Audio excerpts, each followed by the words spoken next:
चंद्रपुरातील वडेट्टीवार गटाचे नगरसेवक नागपूरमध्ये दाखल। काँग्रेसमधील गटबाजीवर दिल्ली हायकमांड समोरही तोडगा नाहीच। दोन्ही नेत्यांना महापौर पदाचा निर्णय निकाली काढण्याच्या सूचना।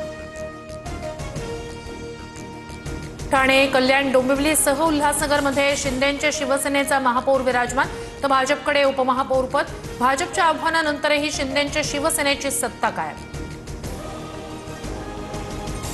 मुंबई महापालिकेच्या महापौर पदाच्या निवडणुकीचा कार्यक्रम जाहीर। 7 फेब्रुवारीला अर्ज स्वीकारणार, तर 11 फेब्रुवारीला महापौरांची घोषणा होणार। उपमुख्यमंत्री सुनेत्रा पवार लवकरच दिल्ली दौरा करणार। सुनेत्रा पवार पंतप्रधान मोदी आणि केंद्रीय गृहमंत्री अमित शहा यांची भेट घेणार। जय पवारांना दिल्लीत पाठवण्याच्या हालचाली। सुनेत्रा पवारांच्या जागी जय पवार राज्यसभेवर जाण्याची शक्यता। पार्थ पवारांना राज्यसभेची 6 वर्षांची टर्म हवी असल्यानं जय पवारांचं नाव चर्चेत, सूत्रांची माहिती।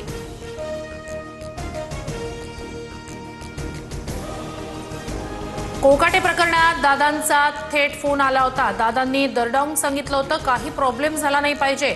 अजित पवारांना श्रद्धांजली अर्पण करताना नाशिक पोलीस आयुक्त संदीप कर्णिक यांचं वक्तव्य चर्चेत। बारामतीत अजितदादांचा फोनवरील शेवटचा संवाद कार्यकर्त्यांना ऐकवला जाणार। सकाळी 8 वाजता राष्ट्रवादी कार्यालयात दादांचा संवाद ऐकवला जाणार। मुख्यमंत्री एकनाथ शिंदे आज धाराशिव दौऱ्यावर। जिल्हा परिषद उमेदवारांसाठी प्रचार सभेचं आयोजन। ठाकरेंच्या शिवसेनेच्या अखिल चित्रे यांची नितेश राणेंविरोधात राज्यपालांकडे तक्रार। राणेंच्या काही वक्तव्यांमुळे मंत्रिपदाच्या शपथेचा भंग आणि ग्रामपंचायतीवर दबावाचा आरोप। मुंबई एअरपोर्टच्या धावपट्टीवर इंडिगो आणि एअर इंडियाच्या विमानांचे पंख एकमेकांना धडकले। सुदैवानं मोठी दुर्घटना टळली। लँडिंगच्या वेळी घटना घडली।